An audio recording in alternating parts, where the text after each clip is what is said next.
guys, thanks for dropping in for another episode of What's Audrey Making. And if it's your first time here, I'm Audrey and I am always making something.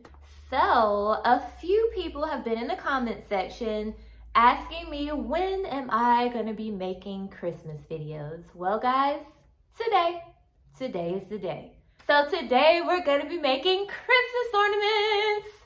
It's the most wonderful time of the year, guys. We're going to be DIYing them together. They were inspired by a lot of high-end websites, one of being Arhaus. I love Arhaus's website. They're very expensive, but I love them. And so they had some ornaments, and I thought they were amazing. They look antique and really rustic. So I'm going to be doing a dupe of those using some of the clear ornaments that I got from Dollar Tree. I'm also going to be making some pine cone wreath ornaments that I am duping as well from Studio Mcgee or Mcgee & Co., whatever floats your boat. Don't forget to like, comment, and subscribe. Your comments are important. I try to respond to every comment while I am still a small YouTuber. And if you aren't already, go ahead and hop over to Instagram. Follow me over there. And yeah, let's just go ahead and get into this video. I'm really excited. Let's go. Alright you guys, so I'm going to be using this bag of pine cones that I got from Hobby Lobby, and we're going to be using them to make these Studio Mcgee natural wreath ornaments. So I started out using this pillar candle, but it didn't work out because it's a perfect circle and the pine cones are very irregular.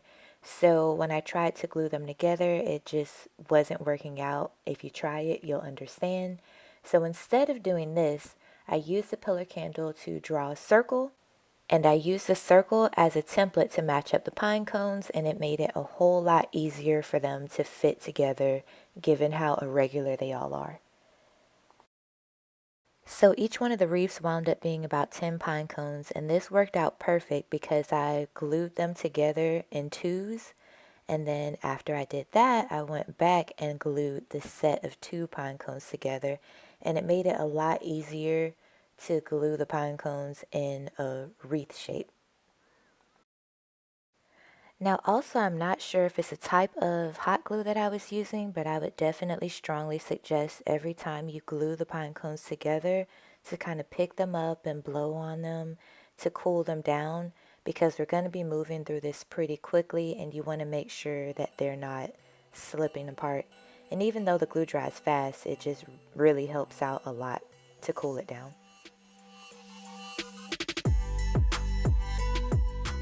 So here I'm going to be using some jute twine, and this is going to be the hanger for when you're putting it on the Christmas tree. I found it easiest to go ahead and loop it through and then tie a knot around the base so that it hangs a little bit better.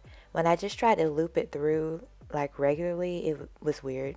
I don't really know how to describe it, but it looks way better and way more professional when you knot it at the base and then make your loop at the top.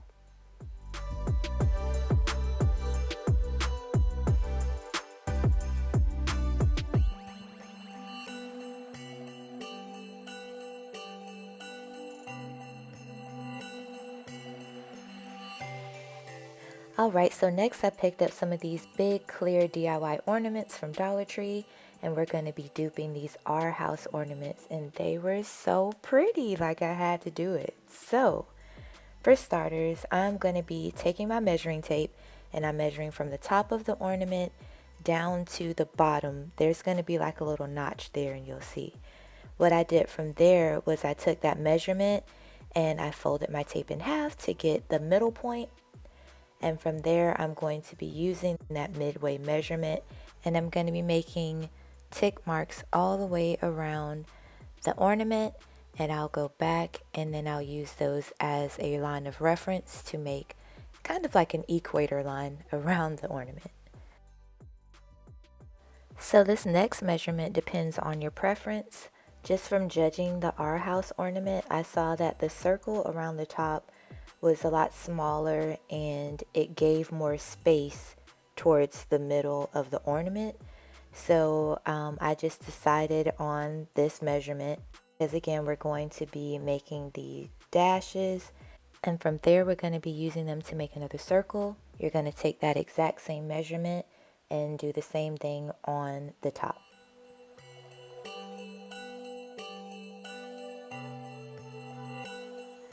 Next, we're going to come back in with our permanent marker and we're going to create these W-like shapes along the inner line of that circle. I found it easiest to go ahead and make all of those and then come back in to extend the legs of the W. Try to keep it more uniform. Obviously, it's not going to be perfect because we're using our hands, but it worked the best for me.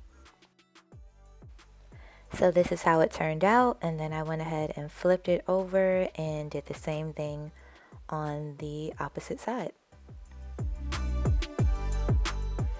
So now we're going to start working on the middle of the ornament, and what I found is, again, we're going to be making those W's again, but what made it most easiest and uniform for me was to go through, make all the W's on one side, flip it over, and match them on the other side. And then we go back in and create those really long legs at this point. This was a little bit more tricky because of the curve of the ornament, but again, we're not trying to make it perfect. This is going to be a handcrafted ornament. You can probably give them away as gifts for Christmas or something like that, but it's all from the heart. Alright, so now we get to start adding our puffy 3D paint. And I would just suggest going slow, making sure that you shake down your paint before you get started, because if there's any air bubbles, it'll like splatter on the ornament. I wouldn't suggest cleaning it up at the time that it splatters. Wait till it dries, because then it'll be a little bit easier to get it off with precision, I guess you'd say. Now things are looking good. I was getting pretty far with this, but I would definitely suggest not holding this while you're applying the puff paint. I would suggest maybe using a cup to stand it on or something to stand it on, because I was just going to town and then this happened. It fell. I was completely devastated. Really annoyed because I was like, I got super far, but you guys get to learn from me. It was really easy cleanup though because the paint was wet, so I just brought myself back to reality, and I wiped it off and started over. We all make mistakes. So I went ahead and let this dry, then I flipped it over and did the other half. And once that was completely dry, then I moved on to painting it. I'm going to be using this green acrylic paint, and I did one layer of the paint initially. I went ahead and set it aside to let it dry, and then when I came back, I did a second coat. With the second coat of paint, I went in like more of a dabbing motion just to make sure that I got a lot more coverage than that first coat, and it really turned out good.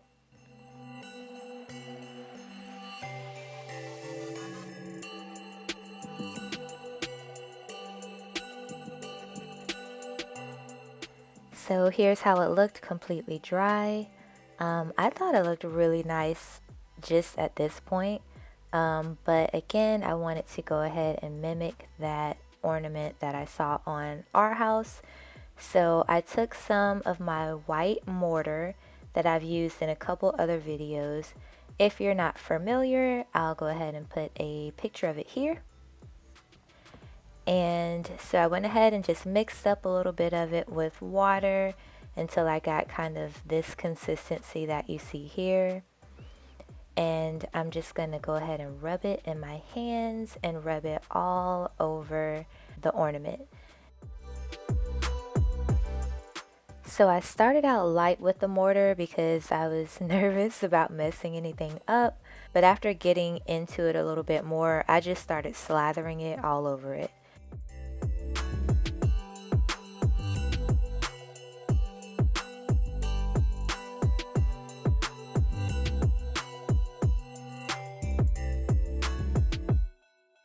One of the reasons why I decided to use mortar in the first place is because once it's completely dry, you can go back in with water and a paper towel or a sponge and remove some of the mortar that you don't want there, and that'll kind of give us more of that frosted look that we saw on Arhaus.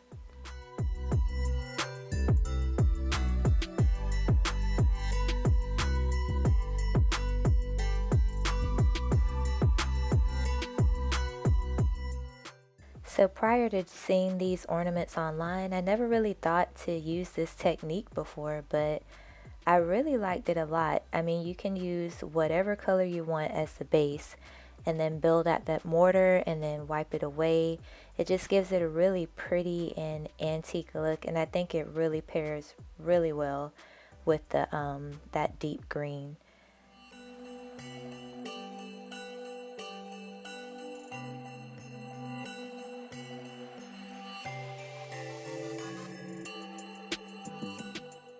So after I was done with that, I went ahead and set it to the side and let it dry, and this is what it looked like once it was dry.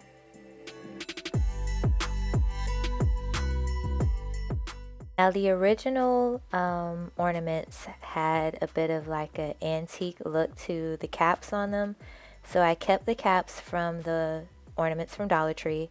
I took them outside and spray painted them black, and then from there I went in after they dried and used some rub and buff. This stuff is amazing. So it only takes a little bit, and you just go ahead and rub and buff. It's a really nice product. It really, once it dried down, it looked amazing. I got this from Amazon, and I'll go ahead and put a link below just so you guys can check it out.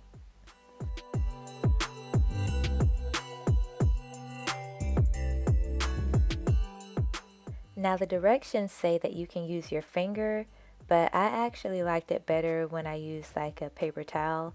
The coverage just, it worked better. I don't even really know how to say it. It just came across better that way. And also when I was using my finger, I felt like I was kind of rubbing away some of the black paint. So to each their own, find out what works best for you. I guess you could possibly use like a brush also. But this is what I decided to do. So once this dried, I went ahead and put them back together. I used some more jute twine as the hanger, and here's the finished product. I absolutely loved it. I hope you guys did too, and I'll see you in the next video.